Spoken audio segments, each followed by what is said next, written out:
আসসালামু আলাইকুম রহমতুল্লাহি বরকাতুহু। লার্নিং এডুকেশন ইউটিউব চ্যানেল এবং ফেসবুক পেজের পক্ষ থেকেই আপনাদের সবাইকে জানাই স্বাগতম। আজকে আমি আলোচনা করব হচ্ছে সাপ্তাহিক সাধারণ জ্ঞান কুইজ 6 নাম্বার। গত শুক্রবার যে কুইজটা চলেছিল ওইটার আজকে সঠিক উত্তর এখানে দিয়ে দিব। তো আমি আজকে কুইজের উত্তরগুলো করে রেখেছি যাতে আমাদের বোঝাতে সহজ হয়। তো এখানে শুধু উত্তরগুলো দেখে নেবেন। তো আমি এখানে প্রথমে 1 নম্বর থেকে শুরু করতেছি। 2024 সাব নারী চ্যাম্পিয়ন কোন দেশ? সঠিক উত্তর হচ্ছে বাংলাদেশ। এরপর হচ্ছে 10th India international science festival 2024 host করবে কোন ইনস্টিটিউট? সঠিক উত্তর IIT গুয়াহাটি।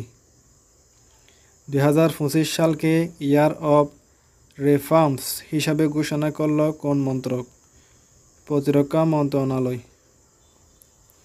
কোন শহরে মহিলাদের জন্য মোটো ওমেন বাইক ট্যাক্সি পরিষেবা চালু করল ইউবার? সঠিক উত্তর বেঙ্গালুরু। বেসিসের নতুন সভাপতি কে? M রশিদুল হাসান। SJBN এর CMD হিসাবে অতিরিক্ত দায়িত্ব গ্রহণ করেছেন কে? সঠিক উত্তর রাজকুমার চৌধুরী। কোন রাজ্যে 4টি বায়োগ্যাস ইউনিট উন্মোচন করেছেন প্রধানমন্ত্রী নরেন্দ্র মোদী? সঠিক উত্তর হচ্ছে আসাম। এরপর হচ্ছে 13 ন্যাশনাল সিট কংগ্রেস অনুষ্ঠিত হলো কোথায়? বারাণসী। ভারতীয় সেনাবাহিনী কোথায় পর্বত পাহাড় নামে একটি কৌশলগত সামরিক মহড়া পরিচালনা করেছে? সঠিক উত্তর লাদাখ। এবার হচ্ছে best FIFA women's player award 2024 জিতলেন কে? সঠিক উত্তর হচ্ছে এইতানা বনমাতি। আজকের দিনের যে সঠিক উত্তরগুলা যে প্রশ্নগুলো এখানে দিয়েছিলাম কুইজের মধ্যে এগুলা সঠিক উত্তর এখানে দিয়ে দিছি।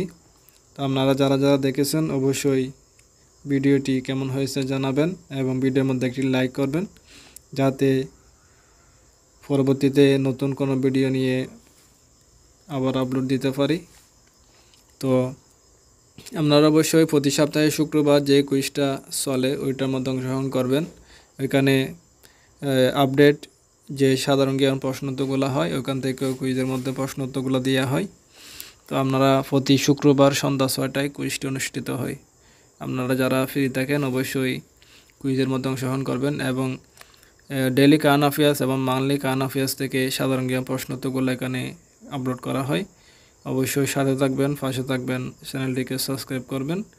তো আজকে এখানে বিদায় নিচ্ছি। আপনাদের সবাইকে জানাই আসসালামু আলাইকুম রহমতুল্লাহি ওয়া বারাকাতুহু।